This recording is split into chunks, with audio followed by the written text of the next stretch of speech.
I'm going to tell you guys a little history story about the fabled submerged aquatic vegetation, you know, the SAV. And how many people here are members of the SAV Navy already? All right, give yourselves a hand, you know. 2 years now we've been having the SAV Navy go out in kayaks mostly and discover what's under the sea.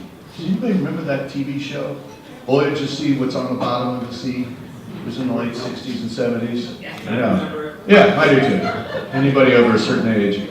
And it was called Voyage to the Bottom of the Sea, and Mad Magazine spoofed it, and they called it Voyage to See What's on the Bottom of the Sea, you know, and I thought that was hilarious as a kid. And I saw a parallel to what we're doing with the SAV. We are going out into the river and trying to find any SAV, and it means we have to dig around in the bottom of the river to figure out whether or not we have grass or not. So the history lesson for a lot of people who may be even older than myself, a couple of generations ago, we had, I understand, in the Severn River, a lot of SAV. We had so much, right, that it was a nuisance. Does anybody remember that era? Yeah, that nuisance stuff, that seaweed, right? And then it was like, oh my God, this stuff's terrible. So what do? We tried to get rid of it. And we succeeded. Due to pollution and water quality deterioration, development, all those things combined, and all of our grasses go away. And then many people found out that when the grasses went away, the crab population was declining. But anyway, let me just show you a quick history of SAV in the Severn River. And this is leading up to what our project is now. We do have grass in the river, and we're very excited about it. It's somewhere around 200 acres, give or take. But after development hit in the 80s and all the grass disappeared, this is what we had. There is no record of SAV in the Severn River in this time period from 84 to 93. And it's for all those exciting reasons. And you can see we're looking at the entire length of the river here. And then what's happening is that the Virginia Institute of Marine Sciences, VIMS, put together an aerial survey, and they've been doing this for 30 years, of the entire bay. And what they've been taking pictures of are the underwater grasses in the summertime. Those are basically the grasses that grow from, say, July on to August. And that's the period of the most active biological diversity in the river and throughout the bay. So what happens is they take all these aerial surveys, and you can see here, they're surveying here, and we ain't got nothing. Then, if I learn how to do this right,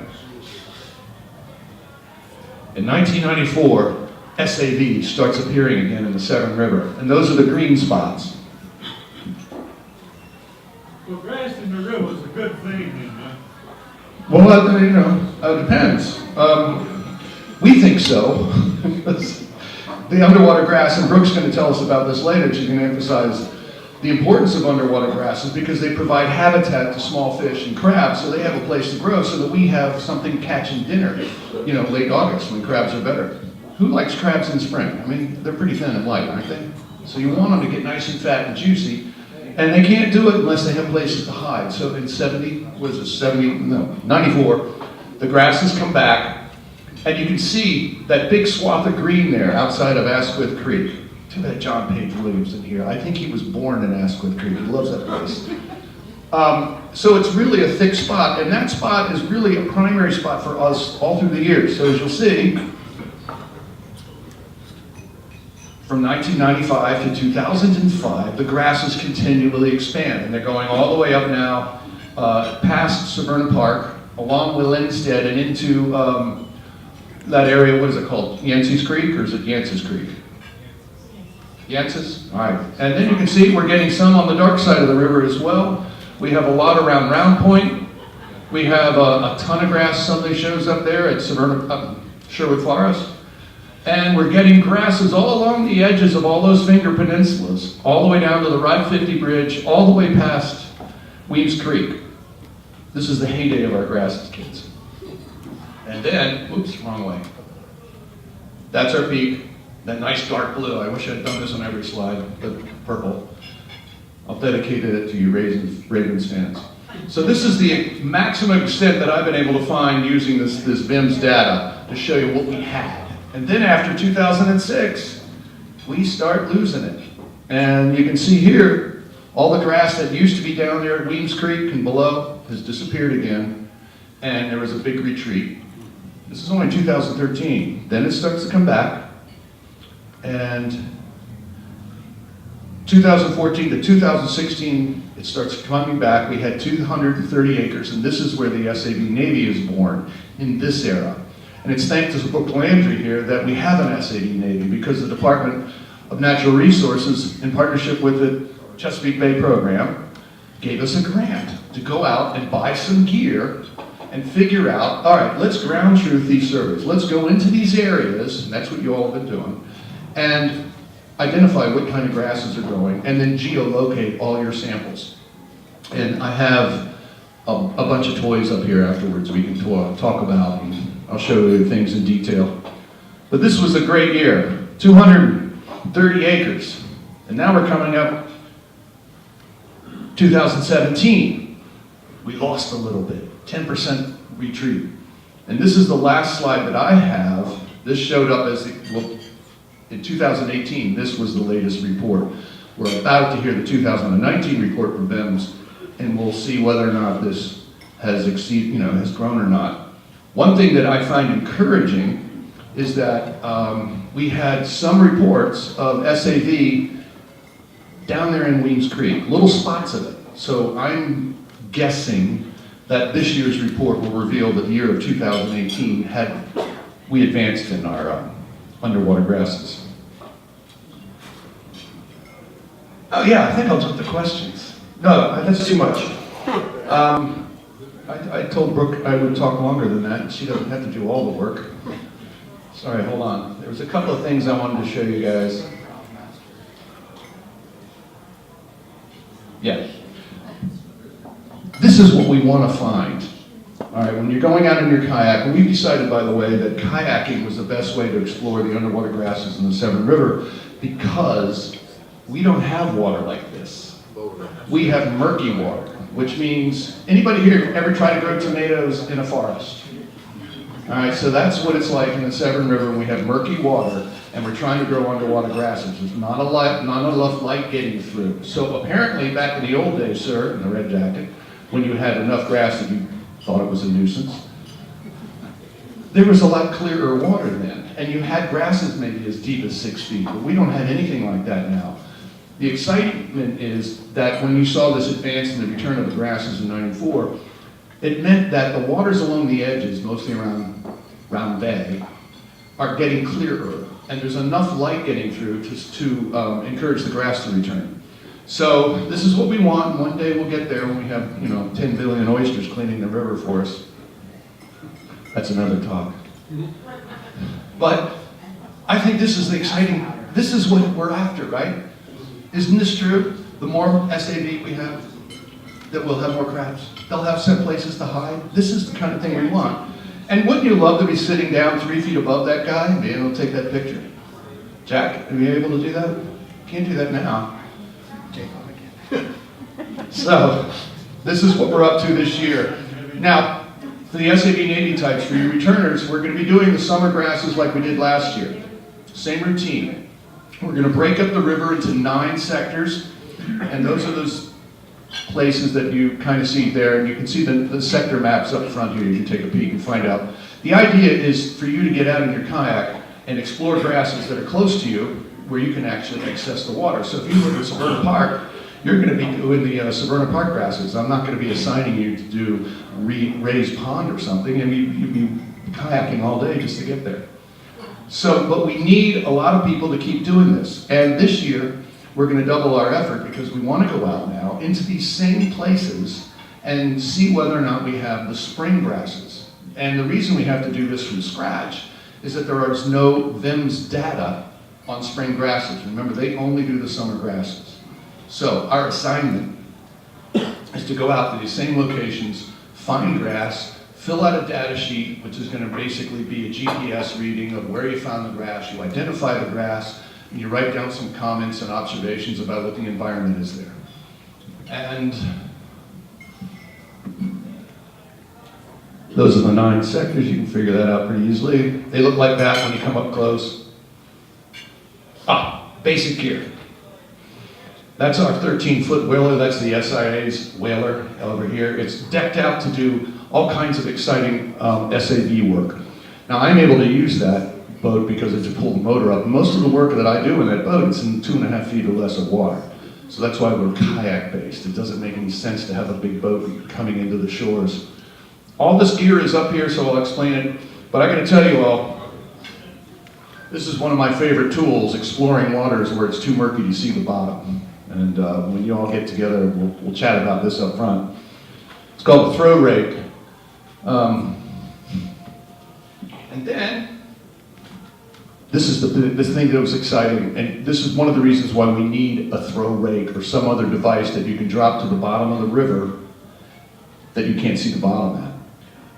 We had a college intern, Colin Breedenbach, last year, and he helped us out do some of our SAV surveys. And we went into Chase Creek, into areas where I swore there should have been grass. And we anchored, and we did all this material here. We used the rakes, we used the throw rakes, we used everything on the side of the boat towards the land, and we found nothing. So we recorded the zero refinding, and a zero data is a good data point. And then when we pull up the anchor on the other side of the boat, bang, there's SAV. And that's how random it can be, especially in these creeks where it seems to me the SAV is just starting to come back, and it's coming back in little clumps. And it's totally different in Chase Creek than it would be up there, well, you guys know the map from Asquith Creek in that area, where you have long stretches of SAV growing, and it's like wheat. It's waving in the water, and it's breaking down the energy of waves. So there is an opportunity to have new discoveries. So for your veterans in the SAV Navy, we're going to be going out, and you're going to have to be exploring a little bit with the rakes and the throw rakes and going into areas where you can't see the bottom and trying to make a guess as to where this is going to be. So Colin had a lot of fun. He ended up doing a survey of Spot Creek last week, and he did 12 or 13 spots, found absolutely no grass. We're going to redo that this year, though, because just before he started his expedition, there was a ton of spring grass, which is called horned pondweed, right? There was a ton of grass floating on the surface, and we were like convinced there had to be a ton of grass in Spot Creek, but by the time we got our summer expedition going, couldn't find any grass. So we have to do a spring survey in Spot Creek to see what happens there. You can see here, it's a kayak-based Navy, so if you guys have kayaks or a canoe, and we have Ted does all this on a paddleboard, it can be a lot of fun. You can also go snorkeling, and, you know. One day we're going to have Caribbean clear waters, I know, but this is what we're finding, murky water, and this is why we only see SAV in the Severn River in the shallow waters, definitely less than 3 feet. I have yet to find any grass on the other side of these margins where the water suddenly drops to 4 and 5 feet. And to prove it, I'll use this throw rake to go out there, and I'm basically scrambling in the dark, and I don't find a thing. So that's what it looks like when you pull up a mess of stuff. Isn't that great? And part of the fun of this expedition is we're trying to figure out what grass it is. And at first, it all looks the same. It's like Irish music. If you're not grown up with it, all those tunes sound the same until your ear develops, you know? And so spotting sago versus widgeon is just like that. And it's easy to see when you have seeds on the thing. You can tell, oh, that's that kind of seed and that's that. But until you get the seeds, you don't have anything. The exciting part, though, for everybody, it's easy to spot redhead grass. It's all over the place, and it's easy to spot, so you can feel, oh, that's redhead. Move on. We have some visitors that don't belong here, called milfoil, but they're not called invasives, right? Non-native. Non-native. Brooke corrected me on that last year. All right, so this is our target, kids. We're going out this spring, and we're looking for this stuff, which is horned pondweed. And you tell me the difference between that slide I just put up a widget. But the idea is, when we get out there, this is where citizen science comes in. This is the exciting part. You're going to take a nice sample of grass, and you're going to lay it out on one of these pretty trays, and you're going to get a good sample there, so that you can then take a picture of it. All right, and you can email me the picture, and I'll send it on to Brooke or maybe John Page Williams. But the idea is you take an actual sample picture, so we create a record of what we're doing. And there's ways of reporting this. One of them is called Water Reporter. It's an app you put on your phone. You can take the picture and put it on the internet, wait for everybody to show up. And this is what a good sampling looks like. So you get a whole mess of that stuff up, and then you break it down into a little sample. And then we have guidebooks that you'll be getting as part of your kits to help you try to identify the grass when you're out there. After a while, it gets to be kind of fun. You can almost point it. You can spot the redhead right away. That's the fun part.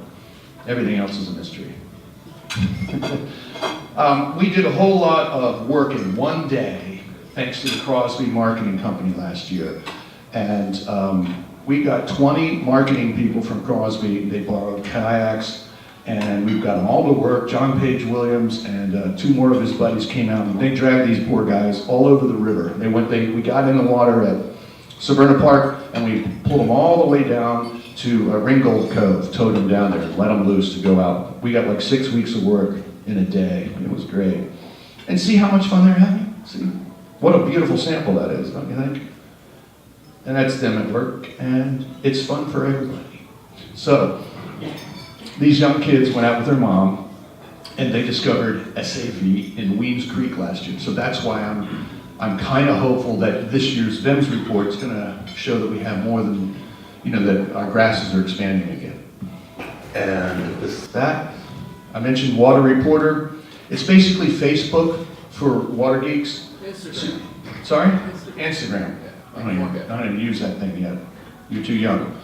So, but basically you take a picture on your iPhone, you have this app, and you can upload it right away. It geolocates your position in the river and creates this map. And so at the end of the week, I'm able to go online and create a map automatically of all the places we visited that day. And each place is a spot on the map, and it has a picture of what you saw. And you can write in their notes. I found widgeon, I found redhead, I found that. It was in 2.5 feet of water, it was 6 inches of water, whatever the conditions are, and you can report all that. And to do all this, though, you can use Water Reporter, but last 2 years, we have insisted on using a data sheet, and you hand fill everything out. And then we collect all those, and I've turned them into a Google map. So that's a picture of all of the spots that we hit last year. So we're hitting most of the river. You can see way down at the bottom, there's success in Weems Creek. All right, so we'll skip the questions until later, and we'll introduce Brooke. Brooke is our SAV guru. She's the one who's really doing a lot of work to coordinate this whole thing. She's going to explain to you the importance of SAV and the ecosystem all throughout the bay.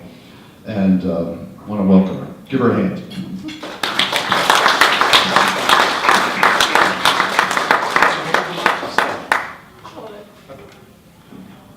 you want to turn yours on? You know how to work. I did yours down.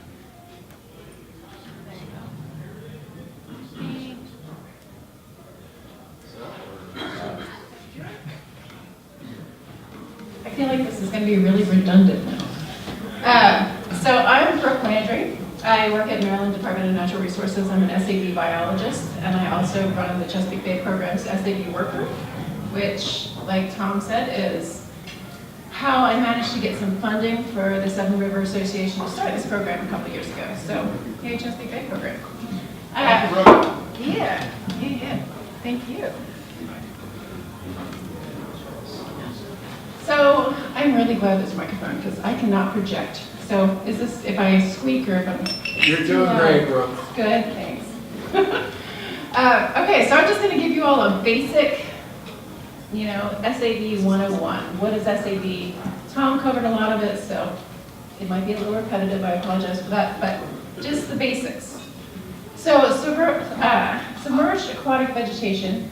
They are underwater grasses. They're seagrasses, they're estuarine plants, and they're aquatic grasses. So they grow in all salinity ranges. When you hear the term seagrass, which is more common than SAV, it just means that those grasses are growing in salty water as opposed to fresh water, but they're all submerged aquatic vegetation. So seaweeds, what are seaweeds then? Seaweeds are often categorized with SAV.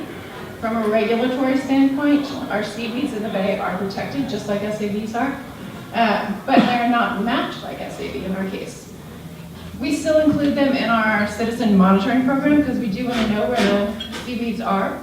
The difference between seaweeds and SAV is that seaweeds are not vascular. They don't have a root system, whereas submerged aquatic vegetation and SAV, they do have a root system. They're vascular plants.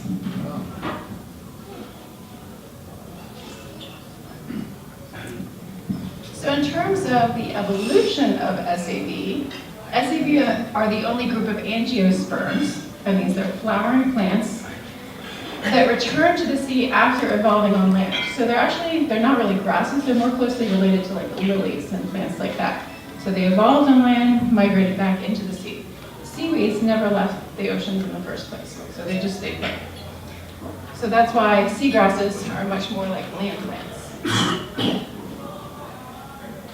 In terms of distribution, they are on every continental margin in the world except for Antarctica. So this is a map of biodiversity of seagrasses. So the darker the green, the more species you see present in those areas. The Indo-Pacific has the highest diversity of seagrasses in the world. We have a decent diversity, not quite that high. So in terms of what do seagrasses and SAV look like, they all have a basic morphology. So they're composed of rhizomes, roots, shoots, and blades. So the rhizome, you don't normally see this part. It's the part that grows under the sediment. It's responsible for the propagation of the clone.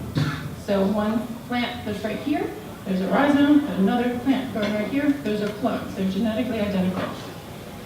So the rhizome, it anchors the plant to the sediment. It translocates materials throughout the clone. So if you have a plant over here that's attached to the same rhizome as the plant over here, and this plant is stressed for some reason, if it's shaded, if it has bacterial overgrowth, if it's got epiphytes, anything like that, the plant that it's related to over here can actually translocate nutrients to the other one so that it can help it survive. So pretty advanced and neat. The rhizome also is responsible for nutrient absorption and gas exchange. The roots do a similar thing. I wish I had one of those little laser pointers, but the roots are what grow off the rhizome. They're just like the roots of the plants in your yard. They're responsible for nutrient absorption. They anchor the plant to the sediment, and they eliminate waste products. The short shoot, I've never quite understood why they call them short shoots, but the short shoots are the blade. They're not the blades, they're the plant that you see. There's what you see growing out of the sediment is the short shoot. It's the stem of the plant, and this is where the blades originate. And then the blade is the green part, the leaves and the blades. They're responsible for photosynthesis, nutrient absorption, and again, elimination of waste products. So very similar to the plants that you are familiar with, terrestrial plants. So in the Chesapeake Bay, we have about 17 species that are commonly observed. And there are 5 that are really more common than any of the other plants. So those 5 common species, the native ones, are wild celery, Vallisneria americana. That's a freshwater plant that you see very frequently up in the Susquehanna Flats. Wherever the water is fresh, there's a decent amount of wild celery in the bay. Redhead grass, very prolific in Severn River. Sago pondweed, also very prolific in the Severn. Widgeon grass, this is the most widespread grass in the whole bay. It's got a very broad salinity tolerance. And the eelgrass is the only true seagrass that we've got in the bay, but we've only got it down in the southern portion where it's salty. So it's a true seagrass. Unfortunately, eelgrass is in a little bit of trouble now because it's a cold water plant that doesn't tolerate heat events very well. It needs very clear water, and it's not doing well in the bay. The water's warming up, and it's starting to die back. So, unfortunately. So we have some very common non-native species also. We call them non-native instead of invasive because they still serve a very important ecological function. They are welcome. Any SAV is better than no SAV, so even though they're native to the region, they still do a lot of good. And those are Eurasian water milfoil, Myriophyllum spiccatum, and Hydrilla. You might have heard about those. I've never seen hydrilla in the Severn River, but there is some Eurasian water milfoil. It's in more, it's kind of tucked up in the freshwater areas more than the salty We areas. have nice packs in Chase Creek. Yeah? Nice. We had more last year than the year before. Yeah, it does spread. Is the hydrilla higher salinity or lower? Low salinity, freshwater. It's actually much more sensitive to salinity than milfoil is. So if you get a patch of hydrilla, chances are it'll get salty the next year and die out anyway. Then the other commonly observed species in the bay, we've got curly pondweed. That one's not native either, but not overly prolific. Slender pondweed, horned pondweed. Horned pondweed is one of the ones that you'll see that Tom was talking about in the Severn. That's kind of a cool weather grass that comes up before the rest of them. It should be coming up about now. I'll show you a more detailed slide of those later. Canadian waterweed, fairly common. We've seen that in Severn River. That's another one that you'll see up in the freshwater reaches. Water stargrass is very common up in the Susquehanna Flats. It's a freshwater grass. Never seen that one in the Severn. But, and then we have some naiads, the Notchus family. So southern naiad, brittle naiad, and slender. I'm not sure why this last one is water nymph instead of naiad, but that's what they call it. So these plants are all distributed throughout the bay based on their salinity tolerance, more or less. They have other requirements, you know, they have specific light requirements, they have sediment requirements, but to get into the meat of it, they really just need the right salinity. So diversity increases as you go from the mouth of the bay up into the freshwater portions of the bay around the Susquehanna Flats and Howard Grace area. Down at the mouth of the bay, like I said, there's really only one true seagrass, which is eelgrass. These little symbols are the Latin names, that's Sostra marina. There's also Rupia marittima down there, but Rupia is also found frequently in the mesohaline portion, which is the moderately salty mid-bay area. Along with Rupia, you get a lot of Potamogeton perfoliatus, which is redhead grass, Xanachellia palustris, and Sucenia pectinata, which is sago pondweed.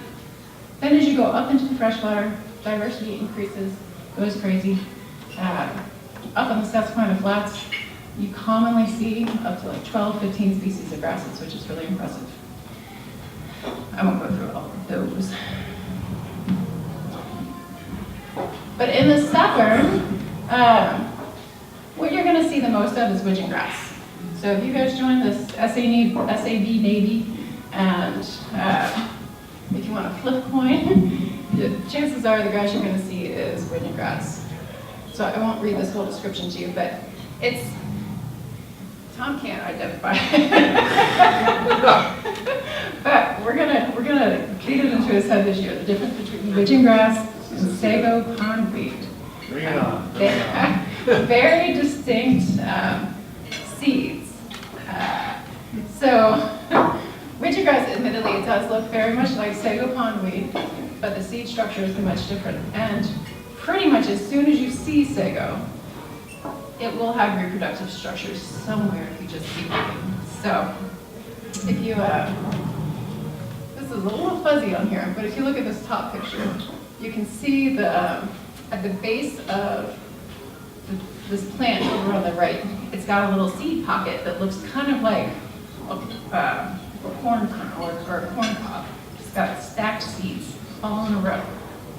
And that's how you know it's widgeon grass. Skip this one for a second. Sago pondweed, if you're in your boat and you're just looking in the water and there's grass everywhere, and you've got to decide if it's widgeon grass or if it's sago pondweed. If it looks really bushy, it's sago pondweed. Moreover, the seeds are completely different. They look like little grape clusters, and they stick up out of the water a little bit sometimes. So, grapes versus corn cob. That's what you're looking for. Yes, dear. All right, so then, if we go back, redhead grass is one of the most distinct grasses in the bay. It's considered a pondweed. It's Potamogeton. All Potamogetons are pondweeds. Potamogeton perfoliatus it has these beautiful little leaves. They're very short. They're only like 2 or 3 centimeters each. And they're alternate on the stem. It's just very distinct looking. So you won't be able to miss it. And there's a great deal of this in the Severn. Especially around Ringgold Cove. Especially around Ringgold Cove. So last year, actually, when Tom and I were out on the water, I was surprised to see there was way more sago pondweed than there was rubia, that's great. It means that there is a diversity of grasses coming back in the Severn. So the fourth grass that you will see in the Severn River is what Tom was talking about. This is Xanachellia palustris. It's horned pondweed. There was an article in the Capitol today, about the spring grass that's coming back. And this is the one they're talking about. So this grass, it's a cold weather plant. It likes early spring till the beginning of summer, dies back once it gets hot, and then in the fall it starts to come back a little bit again. It likes moderately salty water, and it's really fairly prolific throughout the Bay, we're finding. But we don't know very much about it because, like Tom said again, it's not included in our annual survey. So when VIMS is flying their planes and taking their pictures, this is never the one that's included, or this one's never included because it's always died back by the time the other grasses are out in the fall. Or not in the fall, but in the summer. But it's it's not very distinguishable. It looks like grass like the rest of them. But when you look at it, if you grab a handful, no matter what, it always has these little seeds that look like horns. So if you can see on this picture, these are the little seed pods, and they just look like that 2 or 3 at a time, usually just 2, and they look like little horns. So that's really, you just have to look closely, and there they are, and you'll know it's horned pondweed. There's the Xanachellia. I had never seen this outside of this region, and actually last summer I was down doing a survey at Smith Island, and it was all over the place in August, which was really surprising because it's not supposed to be around in August, and it's not supposed to be in that salty water. But it turns out the salinity was so low because we got so much rain last year that it had popped up down there and spread all over the place. It was competing with the eelgrass. I have a question. Yes. Do these grasses, the spring and the summers, tend to show up in the same spots? They can, yeah. But Yeah. that's what I was thinking. Mm-hmm.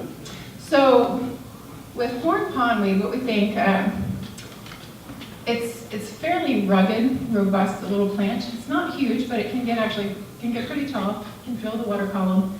And in the early spring, when it starts raining, there's some erosion, some turbidity. It withstands that pretty well, and it helps though with stabilizing the sediment.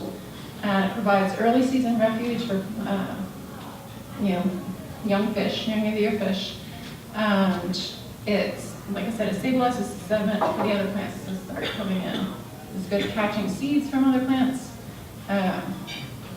In the late season, those seeds germinate in the spring, and so you do start to see plants growing up, other SAV species growing up in the same area. Okay, so that's my spiel on specifics about SAV. So unfortunately, we don't have the 2008, yes? When we see geese and ducks that are feeding in the grass, what are they usually feeding on? Usually the seed pods and the tubers. So I didn't include much information on that kind of stuff, but so one of the most popular plants for grass or for ducks and other waterfowl is wild celery. Up on the Susquehanna Flats is a huge migratory bird area, layover area, and they're eating the seed pods that these plants produce. They're big, carbohydrate-rich, not meaty, but meaty things. And a lot of these plants also produce tubers and turions, which are, again, carbohydrate. They're just little potatoes, essentially. They're just very carbohydrate, energy-rich, little tiny things that they really dig for down in the sediments. Are the geese affecting the SAV in the Severn? We've got way too many geese sticking around right now. I don't know. I don't know. I haven't seen any bird survey information for the Severn. Okay. Maybe. They do help distribute the species, so I would say probably not, hopefully not, yeah. Just to follow up on Dan's point, when I was first going out, I first discovered SAV in a spot that I'm calling, I'm sorry, I'm following up with Dan's point. When I was first going out to find SAV, I found a lot of it in what I'm considering the Joyce Lane marker, the red mark at Joyce Lane, is that what you guys call it? And that's the only spot where I see geese and ducks hanging around and nibbling on the grasses. I haven't seen it in the other spots, even though I'm sure they do, but I just want to add that a little bit, sorry. It's all like anecdotal Yeah, right now. a lot of it is, a lot of it is. Okay, so we don't have data yet from 2018. We're still working on it.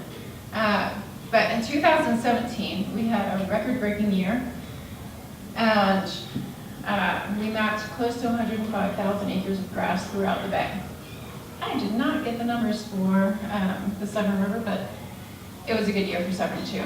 It wasn't as good as the year before, but it was still pretty good. 10% down. But it looked great. But bay-wide, 105,000 acres. We have a bay-wide goal of 185,000 acres, so we're at 57% in 2017, which is as close as we've ever been. We've seen steady growth the last 5 years of SAV. It has to do with nutrient reduction efforts made by the Bay program. And we have interim goals. In 2017, our interim goal was 90,000 acres. We surpassed that 2 years early. In 2030, 2025, I can't remember what the goal year is, but that acre goal is 130,000 acres. Hopefully we'll get there. And then the 185,000 is one of those eventually goals. Where did the 185,000 come from? Is that what we had 100 years ago, or? So it's based on, it's based on historical distribution of what we know was present at some time. So before the aerial survey began in 1984, there were other aerial surveys. So we took a composite of all that data, and I'm not sure what year we actually established those goals. Maybe it was late 90s, but we took all the data that we had anywhere, made a composite, and it's like, okay, well there are 10,000 acres of available habitat here. At some point or another, grass grew there, we know it can grow there again, and that's where it came from. So the Bay program actually divides the Chesapeake Bay into 92 distinct segments that we can track, like some specific segments, like tributaries are divided into their, like this Severn River only has one segment, but some of the rivers have alluvialing segments and mesohaline segments. And each of those segments have goals. And it's those segment goals that add up to 185,000. But we were doing well in 2018. If you remember last year at all, it rained all summer long. And there was quite a lot of erosion, there was a lot of stormwater runoff, there was a lot of sediment up from the Susquehanna River and over the Conowingo, and it was just a fairly turbid year. Anecdotally, we didn't see it affecting SAV too badly. I spent a decent amount of time on the bay. SAV everywhere I went still looked good, but I didn't go everywhere. So I can't say for sure the numbers will be up or the numbers will be down. What I can say is that we didn't get all of our aerial data.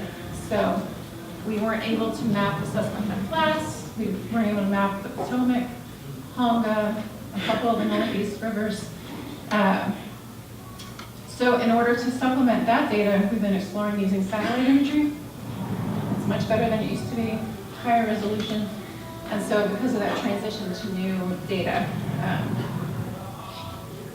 we're trying to figure it out, and it's taking longer. So it seems that over the last decade or so, a lot of the increase in SAV came from the Susquehanna Flats region and sort of that northern part of the bay. And that seems not to square with sort of the what you hear about the impact of Conowingo Dam and the runoff and the groundwater you can see in satellite images. So why is it that the SAV is doing so well in that sector of the bay? So Can you repeat the question? Oh, I'm sorry, yes. So essentially the question is, why is SAV doing well up near the Susquehanna Flats and in the northern portion of the bay, even though we hear a lot about the sediment issues coming over the Conowingo Dam? And the question, and two parts. So the oligohaline, or the freshwater portions of the bay and all the tributaries, they're all, not all, but the expansion, one of the big parts of the expansion is from freshwater throughout the bay, not just in the northern portion. And widgeon grass, the mesohaline plant, it's most widespread, that is responsible for a lot of the expansion too. So it is in the northern portion of the bay where the grasses are expanding, but it's also in the middle bay and in the upper tributaries of freshwater. So add to that, SAV is expanding in those regions regardless of the fact that there's a lot of issues associated with Conowingo and the Susquehanna River, mainly because we are putting a lot of effort into nutrient sediment reduction. Even though they haven't met their goals, some of the surrounding areas are doing a lot better than they used to be. And that Susquehanna Flats grass bed has been growing and growing and growing, and it's actually, it's a fairly clear water area. A lot of that grass, it's only really within the last few years that the dam has reached, I guess they're calling it dynamic equilibrium. Sediments really starting to flush over. Regardless of that, the grass bed on the Susquehanna Flats, there's actually a big study on this that a woman named Cassie Gervais did, and she determined that there's this kind of positive feedback loop that once grass beds get to a certain size, they start engineering their own environment, and they clear the water themselves. Just the physical structure in the water, even though there's a lot of sediment coming over that dam onto the Susquehanna Flats, the grasses themselves are catching it, locking it down, clearing the water, and then as you go downstream, there's kind of a, you can see it in aerial photos sometimes, as water goes over the Susquehanna Flats SAV bed, the water coming off on the southern end is clear water, and that allows for the southern expansion of that bed, and so it just keeps growing and growing and growing every year. So that's part of it, but, I mean, grasses, for example, in the Chester River, the upper Chester tidal pressure segment. With that area had a very low SAV restoration goal because historically there's no indication that SAV was present up there. And there are hundreds and hundreds of acres of grass in that region. And just in the last couple of years, and I think it's, well, we think it's because of nutrient management, best management practices being put in place. So. You look like you're gonna ask something. I have a follow-up question. How do nutrients in the water affect how SAV will grow? Because they get their nutrients from the sediment.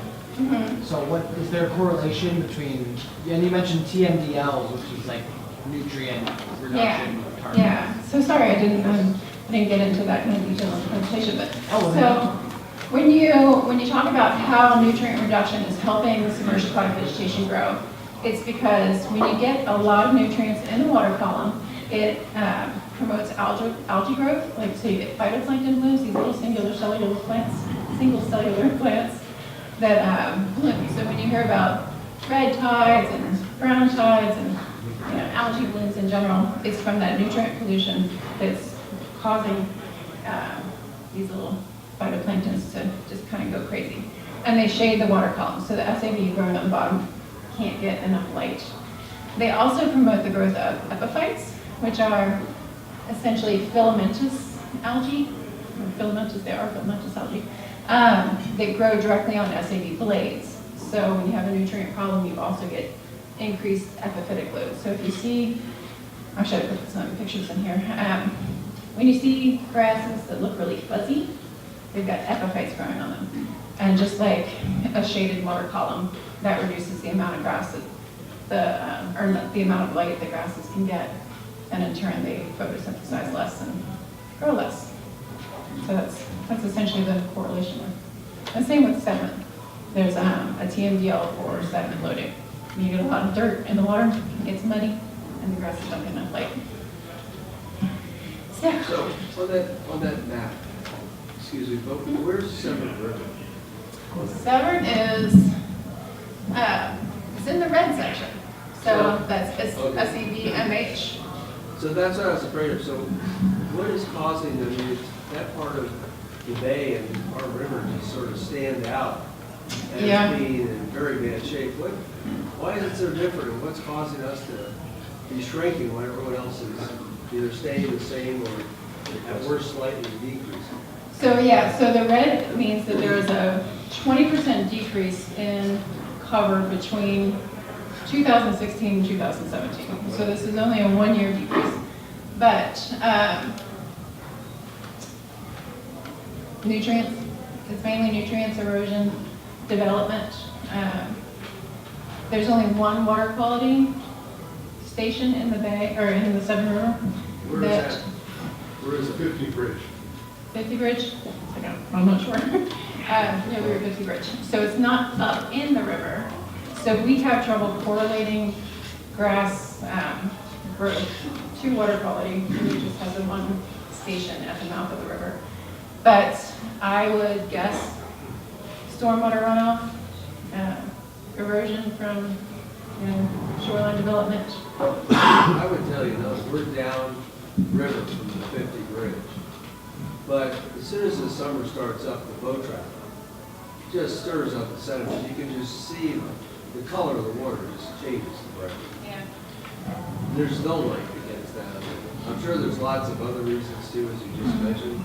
But I wouldn't discount the effect of the boat traffic.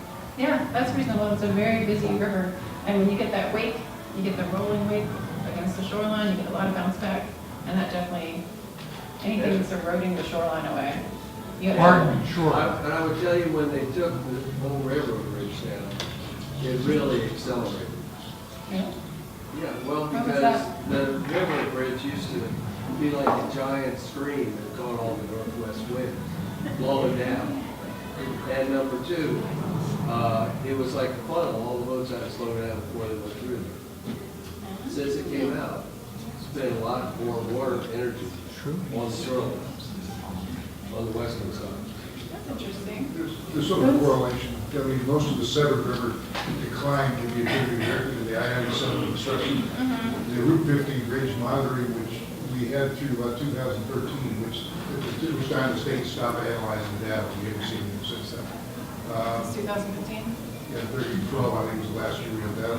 We basically, from 84 to 87, we rose to our peak of sediment at the Route 50 bridge, which parallels the construction time of I-97. Most of it was coming down through Severn River. Then it starts to fall. And by 2012, it's half the level it had in 92, which made parallel the demise of the bridge that we have the Good day. river runoff. I'm not certain because we haven't seen any data analyzed since then. We waited for the state to let us send volunteers to it. It'd be nice to have a continuous flow of data to continue with that. Nitrogen stayed flat in the river from that period of 84 to 92 to 2012. Phosphorus stayed basically in parallel with the sediment flow. So that's from the station that's at the bridge? My guess is most of the other data is tied to temperature because the algae, is very temperature sensitive. And so we end up possibly, when ground wave heats up above 83 degrees, algae blooms and grass dies. Yeah, fortunately. Multiple factors. Yeah, thank you. So temperature does play a role. When the water gets really hot and it's turbid, it puts a lot of stress on the photosynthetic process. And kind of die back, they're not as productive. But yeah, boat traffic does play, I'm sure, a big role. A lot of that, we do some work out in the lakes in western Maryland. And, you see these boats coming and going, there's this constant wake, it just erodes away the soil, and plants just can't get a hold. So if there's constant movement, I wouldn't be stressed. So, yeah. What What would be the difference in the river if it were solid grass from shore to shore, all the way across the bottom, versus if there were no grass in the river? Do you mean with regard to the clarity? Whatever, I mean, what would be the effect? Clarity. So the water clarity would be Would better. it affect the fish or the crabs or? Yeah. So if you had grass from shore to shore, your water clarity would improve. You would have more crabs, more fish, because you'd have more habitat and refuge, more areas that the young could hide. They could hide from predators. Of course, you might have more fishermen too. But you'd have less erosion. So SAV helps prevent erosion. So in a way, erosion affects SAV. But if you've got a nice strong stand of SAV, that SAV in turn helps prevent erosion. We have a lot of waterfront property owners that call us every year trying to get seeds, SAV seeds, to do restoration projects on their shoreline to help keep their sediment in place so they stop losing ground. We like SAV better than riprap, so we've done some studies looking at the impacts of riprap on SAV distribution, and it's not great for SAV. So there is a decent amount of riprap on the Severn River. Not quite sure what the actual percentage is, but it creates kind of a bounce back, when you've got the boats going by, you've got this hard rock structure in place, the wave energy changes, and it makes it a little bit, kind of get this rolling washout. Makes the water a little bit deeper offshore of riprap, makes it harder for SAV to get stabilized in that area. So And if we had no grass in the river, what would affect it? it look like a mud flow. It's a desert covered with water.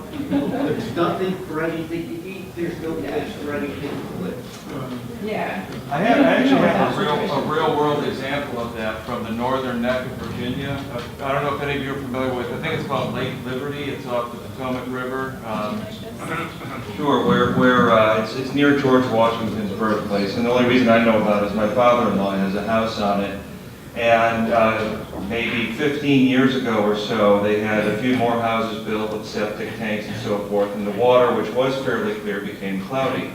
Then for some reason, I don't know how it got in there, but I think it was hydrilla. It was one of the not invasive, what's the word? Non-native. Non-native, thank you. One of the non-native grasses came in and within probably 2 years, literally did cover it from shore to shore. On the depth finder, it was 30 feet deep in the middle of the lake, and you could see on the depth finder there was grass all the way down there. And the visibility increased to 25 feet in the summer, just incredible visibility. The problem is, a lot of people on the lake didn't like all that grass. So they did two things. They brought in some herbicides to get rid of it, and then they brought in a fish species called grass carp, which eats the stuff. And within a few more years, it was gone, and the visibility returned to maybe 2 or 3 feet. So it was a real dramatic, sort of real-life science experiment on the effect that grass can have on the water clarity.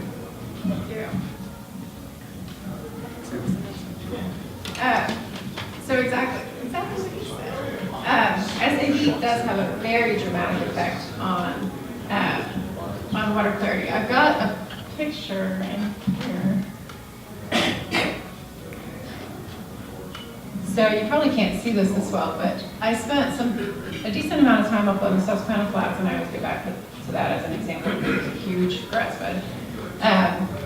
So last summer, rained, and all this dirt came flying over the Conolingo Dam.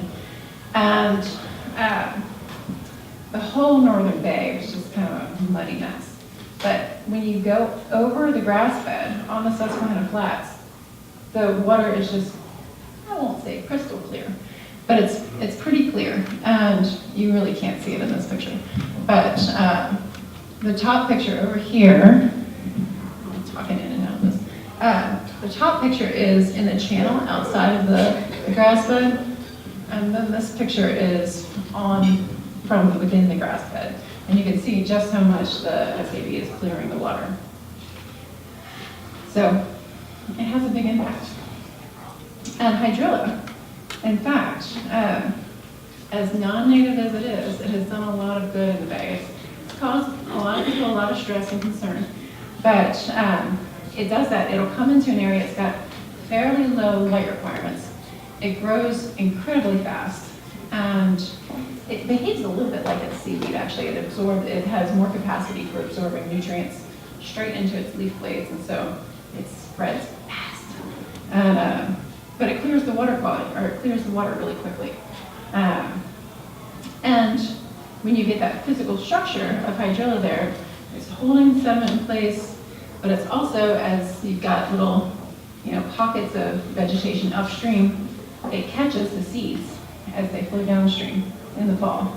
And so when it catches the seeds, they fall into the sediment there, and within, a few years, you start to see a more of a mix of native plants. So a lot of this happened in the Potomac. There was a ton of hydrilla in the Potomac at one point, and now there are still areas where there's a lot of hydrilla, but it facilitated the recovery of native grasses there too. We've got a nice diverse mixed species assemblage in the Potomac now. It catches those native seeds and helps them reestablish. So anyway, I don't know if you want me to go back to this, but all of this data is obtained by the Virginia Institute of Marine Science. They're contracted by the Chesapeake Bay program. EPA pays for the majority of the survey, but Maryland DNR, Virginia DEQ, NOAA, Maryland Department of the Environment, we all chip in and help contribute to the survey. And they go out every year. They start flying in May, and they fly through October, take pictures of every river in the system in the Chesapeake Bay, translate those images into GIS maps, and that's how we get our acreage values. Do you know approximately how high off the water they are? How high the planes are? What is the other? I do not know off the top of my head. It's low elevation. They have to get below the clouds. I don't know. That's a good question. It's low. And one of the reasons they've used aerial photography for so long instead of switching to satellite is because they can't get below the clouds. So they try to go on days that are cloud-free, but if they can get below them, it's fine. Okay, so why do we care about where SAV is, and why do we want to restore it, and all that. So SAV meadows, they form ecologically and economically important habitats. They're important keystone species, or keystone communities. They provide the basis of the entire environment in the Chesapeake Bay. Very popular picture by Jay Fleming up there. Crabs love them. So they absorb nutrients and filter nutrients from the water column, mainly through the sediments. So that reduces the prevalence of algae blooms. Algae blooms are a nuisance in general. If you've got SAV present, your algae blooms are not going to be as bad because they're absorbing the nutrients before the algae can. The physical structure, it slows down wave energy, reduces that energy, and promotes water clarity by dropping the sediments out of the water. They reduce shoreline erosion because they photosynthesize. They produce oxygen, so they're oxygenating the water column, which is very important for other aquatic life. They sequester carbon. SAV and seagrasses around the world, we're finding more and more every day how important they are to climate change mitigation. Because they wrap that carbon and they take in CO2, they wrap that up in their root system and in their biomass every year. It's very important for that. We consider them one of our most important sentinel species. So a sentinel can have a couple different definitions in terms of bay sentinels. They not only protect the water quality from deterioration when they're done, but they also improve the water quality. So they're a sentinel in a couple of different ways, and they let us know what's going on with water quality. So when we see SAV coming back to a river, that's a good thing. We know our water quality is improving. When we lose it, that's a bad thing. We know our water quality is deteriorating. So when you see the trends that it's deteriorating, what do you do? Where do you do that information? Well, Call Tom Gay. How's it all the get time, yes. So there will be, you have to pay attention to the trends. There are, SAV naturally fluctuates, so in any system it goes up and down from year to year. So if you see a decrease one year, it's not the end of the world. What you like to see is that, constantly improving trend. What we have done in the Chesapeake Bay is institute and implement the TMDL. So we're doing everything we can. We know that nutrients and sediment are the most important things for water clarity. Water clarity is the most important thing for SAV.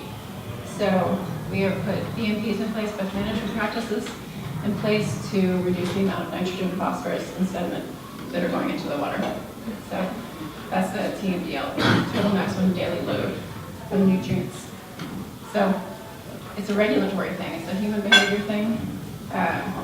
Where we can, we'll do small scale restoration projects to try to get things moving. If it looks like it would be beneficial or successful, we can do small plantings, but mainly a lot of policy involved and regulations. Awesome. There's always a lot of pushback. Okay, so SAV sounds super cool, right? If you want to get involved, we just finished putting together a program called Chesapeake Bay SAV Watchers, which you're watching SAV grow. So this is, it's the official Chesapeake Bay program, citizen science SAV monitoring protocol. Like Tom mentioned earlier, it's divided into 2 tiers. One of them uses the Water Reporter app.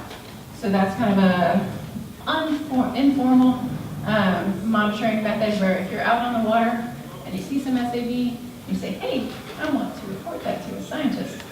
You can open your Water Reporter app, take a picture, it grabs your location, and that data comes to me. I keep it and I also send it to BIMS. So if I'm not in the SAV Navy and I'm a casual boater on the Severn River, is that data, you would like that, right? Like Yes. that's an easy thing I can do, is just snap a picture, put it into that app, and you're getting it. Yeah, exactly. So it, Quick and dirty. quick and dirty. You have to create an account in Water Reporter and join the Chesapeake Bay SAV Watchers in Water Reporter. And then from there you can, Is that a hashtag or a link? Like, you can, yeah, it's not required, but if you do hashtag SAV, it makes our search quicker. But once you join the Chesapeake Bay SAV Watchers, we'll get all of your data no matter what. So I think one of the requirements is that you have to write something. You have to like write a note. So you can say, I just saw horned pondweed in the Severn River. Or just horned pondweed, and we'll know that you're in the Severn River because it grabs your location. So handy. And all that data, it goes to the Virginia Institute of Marine Science, and they display it on their website, and we use it to write papers with about the changes in diversity. And those changes in diversity indicate whether or not our efforts are paying off. If you are part of a fancy schmancy group like the Severn River Association, you can join the SRA on Chesapeake Bay SAV Watchers in Water Reporter, but you don't have to use Water Reporter for this. This tier 2 is the advanced monitoring protocol. You're doing things like, obviously, writing down what grass is using and taking pictures of grasses, but we're also asking you to record stuff like shoreline condition and presence of marine debris or fish gills or what else do we ask for? Secchi depth and water column depth, things like that. So we have a standardized data sheet that we put together. So this was all developed as part of, so we did the pilot project a couple years ago with Severn River Association, a group up in Haverty Grace, a group down on the James River, and the Midshore Riverkeeper Association, which is now Shore Rivers. And we just kind of worked with volunteers to figure out what you all are willing to do, what you want to do, And we brought everybody back the following year, spent a day together and said, okay, let's work out an actual protocol. We had a bunch of SAV scientists there. Tom might have been there. We had a big workshop at the Chesapeake Bay Environmental Center where we worked through this and made sure that it was doable. So that's where all these parameters come from. And all this work was contracted out to the UMSI, the University of Maryland Center for Environmental Science. They have a group called the Integration and Application Network. So one of their graduate students, a PhD candidate, led up this effort to put together this protocol. She put together this beautiful methods manual.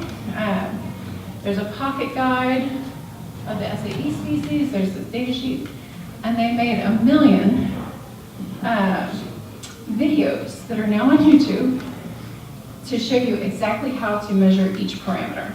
They seem overwhelmingly basic at times, but I just want to make sure everybody knows exactly what to do. And there's an example of somebody doing it.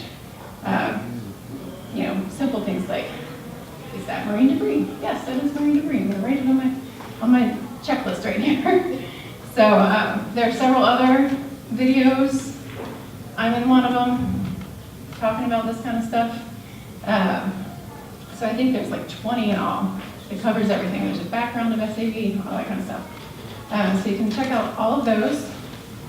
They're all at this link that maybe Tom will send you. Yeah.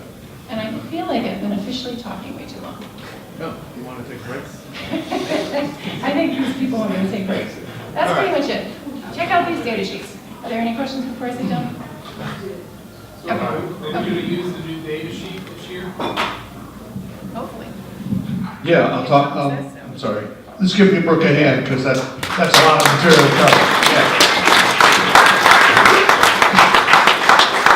And the quick answer is yes, this new data sheet that Brooke just showed you is more involved than what we've done in the past. So she's asking us to record a lot more detailed information. And in the SAV Navy, it's really easier to, well, we do both, because I know some people want to just do randomly and use Water Reporter, but we're doing it this way. So we're collecting a systematic data, and we're going to go, okay, we're going to get 20 different random read-ins in this one area, so that we have a really good idea, so we can tell Brooke, why we really think we got a good coverage here, and then we do 35 over here, but we only did 10 here, or whatever it is. But we're going to follow the written data sheet. And just so everybody knows, last year we did both, but we always filled out the written data sheet on everything. And then I would take like my camera out, and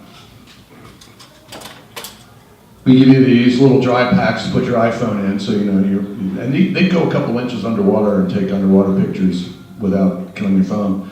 But I'll do all the regular data, fill out the data sheet, and then I'll grab my phone and I'll take a couple of pictures and I'll file 1 or 2 Water Reporter reports. But I'm not going to do 27 reports on Water Reporter. It's a pain in the butt, to be honest, when you're out there. It's bright sun. Water Reporter is teeny on your iPhone. It's hard to read. I complain to those guys all the time. They don't listen. They have young eyes. So just my reaction to it. So we'll call it an evening today, tonight. But I want to invite you all who would like to play with the gear. I brought a whole bunch of gear up here tonight, and if anybody wants to sign up for the 2019 SAV Navy season, I have the river broken down into 9 segments, so you can pick out where you're closest to and just fill your name in like that. And then I get a better idea of what team we are. And what I'm going to do is for each of the 9 segments, I have one kit that has all the gear together. And I'll give it to somebody in that neighborhood, and then you share it with your neighbors, and you got 6 weeks to get it done. So you can do it at your leisure over a 6-week period. And anyway, I do need bodies, and I need people, and you're getting exercise, and what a great way to spend an afternoon. You're going out, you're enjoying the river, you're working on your tan, and you're a citizen scientist. I mean, you're doing it all. It's grand. So come on up here and have a peek at all the toys, and I can explain it. Brooke and I can chat about it some more if you like.